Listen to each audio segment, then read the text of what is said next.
हरिओम। जय श्री कृष्ण। राधे राधे सभी भक्तों को। कार्तिक मास के महात्म्य का दूसरा अध्याय।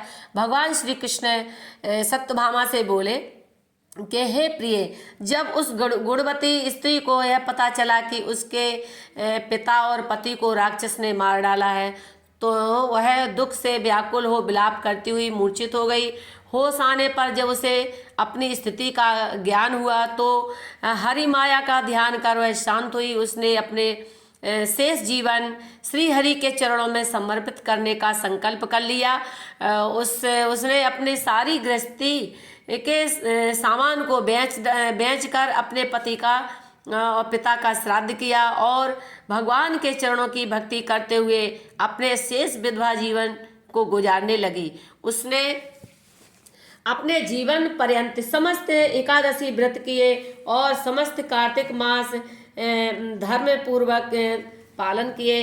हे प्रिय, मुझे यह दोनों ही एकादशी और कार्तिक मास प्रिय है।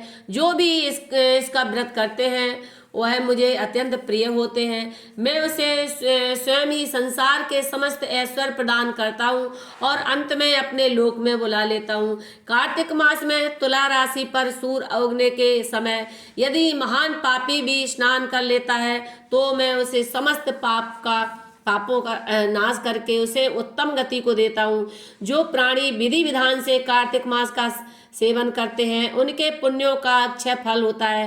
कार्तिक मास में प्रातः स्नान, रात्रि जागरण, दीपदान, तुलसी पूजन, विष्णु कीर्तन तथा पूजन श्रेष्ठ कर्म भगवान विष्णु की भक्ति में ओतप्रोत हो। जो प्राणी उनके मंदिर को स्वच्छ करते हैं, चौक या सतिया लगाकर पूजन करते हैं, वे मुझे अति प्रिय हैं। मैं उनके समस्त पापों को नष्ट करके उसे समस्त वैभव तथा अंत में हरिलोक प्रदान करता हूँ।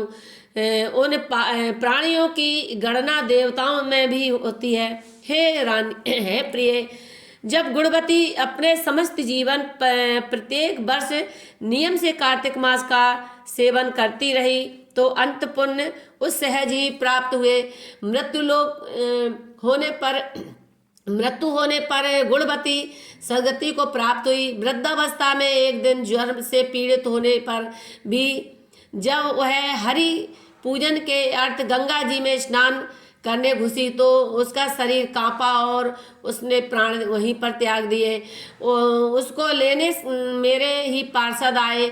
उन्होंने उसे दिव्य विमान पर बिठाया और सम्मान पूर्वक मेरे लोक को ले आए। गुणवती ने मेरे लोक में आकर उस महान वैभव का भोग किया जो देवताओं को भी दुर्लभ है।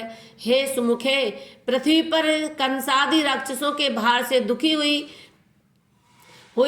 तो समस्त देवताओं ने मेरे पास आकर विनती की और तब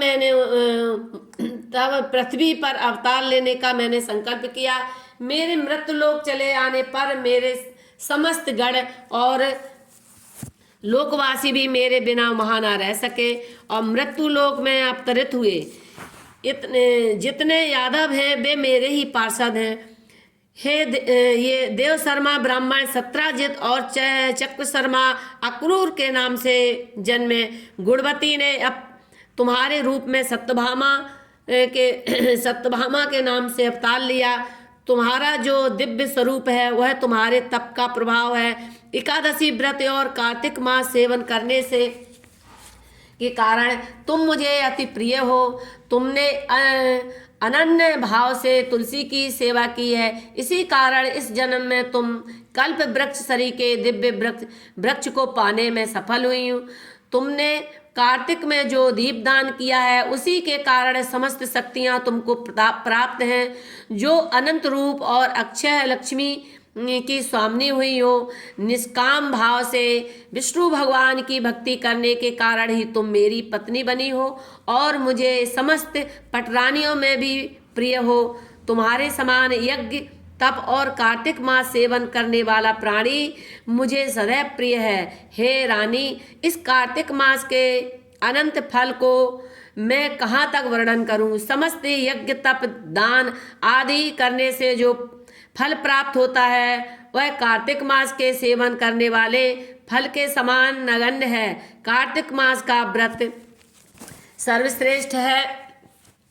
इस तरह से ये दूसरा अध्याय समाप्त हुआ। जय श्री कृष्ण।